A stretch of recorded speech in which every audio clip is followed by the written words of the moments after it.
Well, hello and welcome to another Tyrrell's Classic Workshop. We're sat in the office here.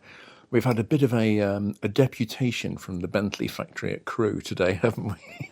We have. I think almost the entire exterior styling department, is that fair to say? Yeah, absolutely. No, we brought the designers, but also some of the studio engineers and our visualization artists as well. That Diablo, by the way, the one, the invisible one.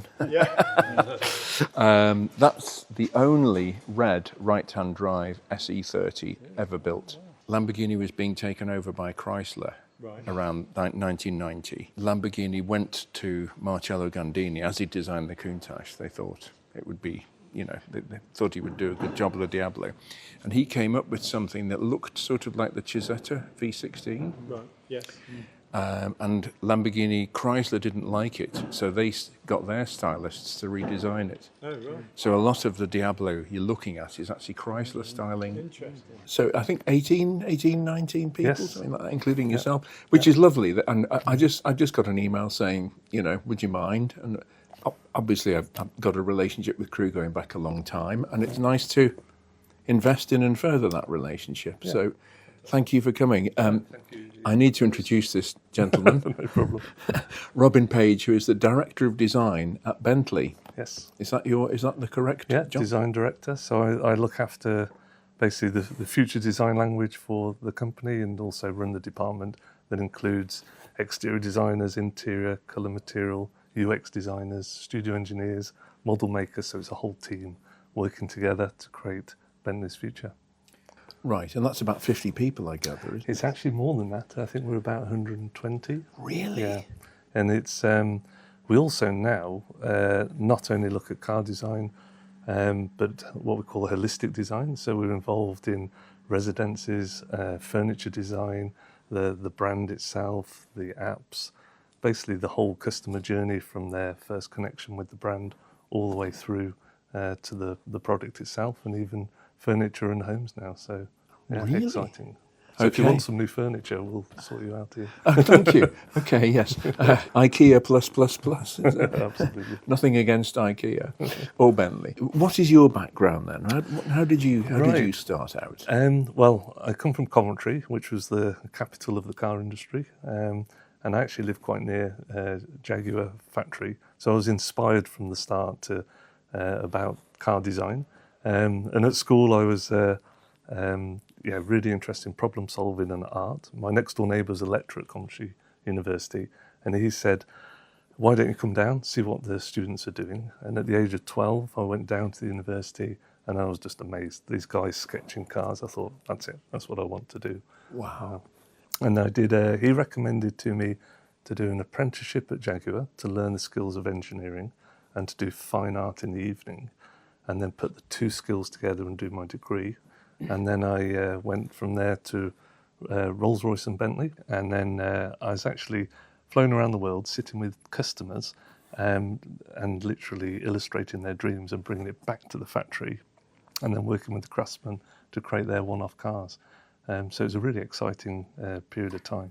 I think I know exactly what you're alluding to. Was it a certain prince by any chance? There was different customers, but yeah, it was in those days. It was a lot about some one-off cars, some personalisation. Yes, and I do it was, know what you're talking about. Sometimes it was simply colour materials, but other times it was some unique cars. So that was quite special.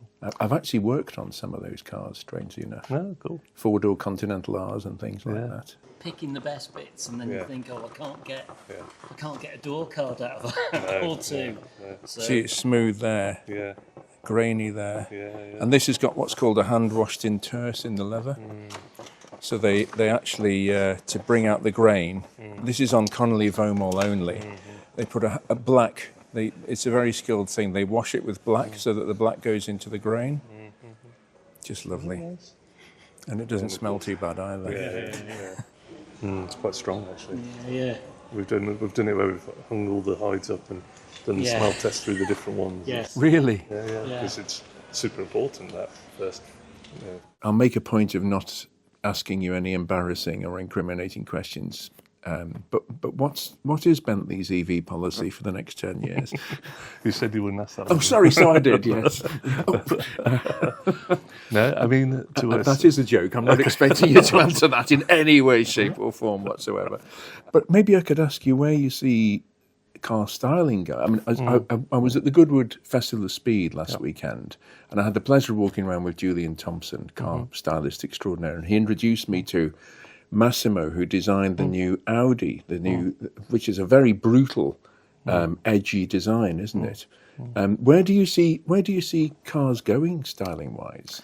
I mean, we're all kind of following similar influences and trends. I think all car designers look as well what's going on in the world in terms of fashion, product design, and also other brands and what they're doing. I think we're all exploring something fresh and modern, but I think the trend now is actually to connect with the DNA of your brand.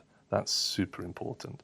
And I work with Massimo as well, because part of Volkswagen Group, we all get together.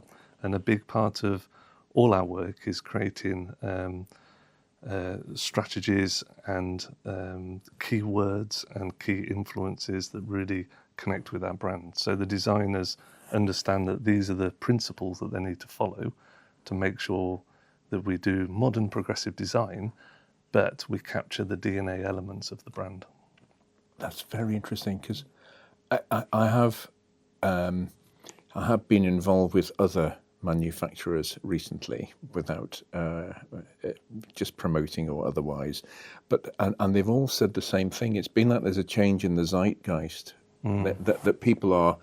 It's almost like coming full circle back to what's that treasure trove of heritage, with styling, engineering, marketplace, whatever. Yeah. And you're not the only person who's saying that, actually, interestingly. Yeah. And I think, I mean, we joke about electrification, but to us, that's just one of the powertrains. And our next Bentley, which will be a full electric car, is our next Bentley. It's not an electric Bentley, if you see what I mean. Right. It's the next cool, exciting, emotional car, happens to be electric, and the one after that then will be also the next exciting Bentley.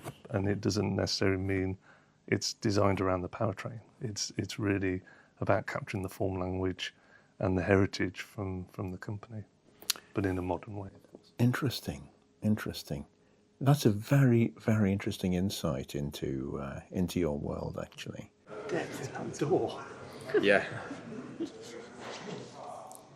And yet they're not too wide, and there's plenty of room inside them, because the door trim itself, see, it's virtually flat. Yeah. It's not sticking out here. Yeah. That's an interesting handle as well. Isn't it just? I've not noticed them before. Yeah, and when they're right, Yeah. when they're set up properly, Yeah. which very few actually are these days, but Yeah, just just try it. Yeah. Just beautiful. Yeah.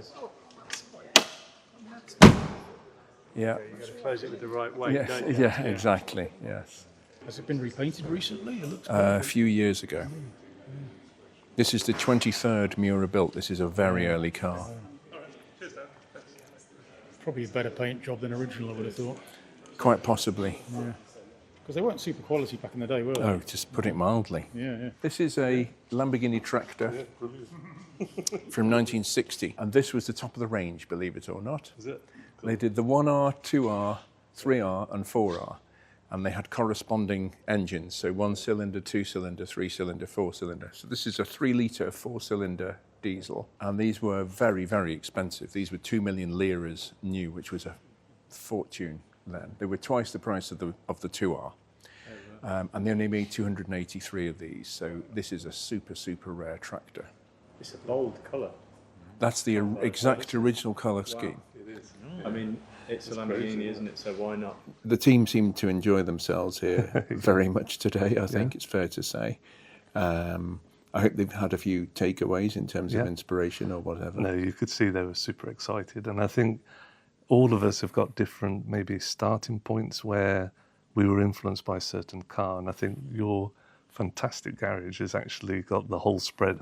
You could see some of them were absolutely obsessed with the Lamborghinis, others with the British brands, others, mixing in and really picking, that's my favourite brand, that's what inspired me as a designer. And that's the beauty of actually coming to places and capturing that excitement that we had as kids. And also looking at the form of the cars and understanding how our designers from the past solved the similar problems to that we have now, but created beautiful forms. Right. Packaging. Packaging, aerodynamics, just ingress, heights, proportions, wheel stance. It's all, an evolution through time, but sometimes it's nice to pause and just look at how others have done it in the past. Yes. I particularly remember one visit I received from Stefan Seelef, yes. He was responsible for interior design, was he? Yes, he was. He was actually a design director at Bentley. Before that, he was head of group interior design for VW Group. Okay. He's now at Zeekr and Lincoln Co. And he actually was talking about when Bentley launched the second generation Continental GT, not the Mark II, if you like. Yes. Yeah.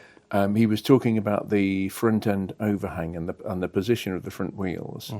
And he said because they were, I think it was 2 inches further forward than the first generation Continental GT, it wasn't much.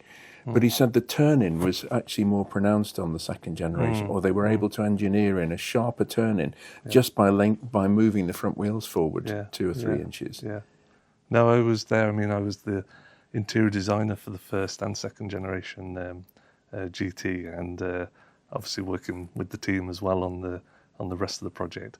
And it was a real kind of an opportunity to really refine what we did with the first generation GT onto the second. And for me, that second generation one was even better because we ironed out some of the teething problems that comes always with a first car, something that was so fresh and iconic. Well, Robin, thank you so much for coming over with the pleasure. team. And thank you for hosting us. It's been absolutely fantastic. And I think the team are now gone back for smiling and even inspired for the future. So, Great. Thank you Thanks. very much.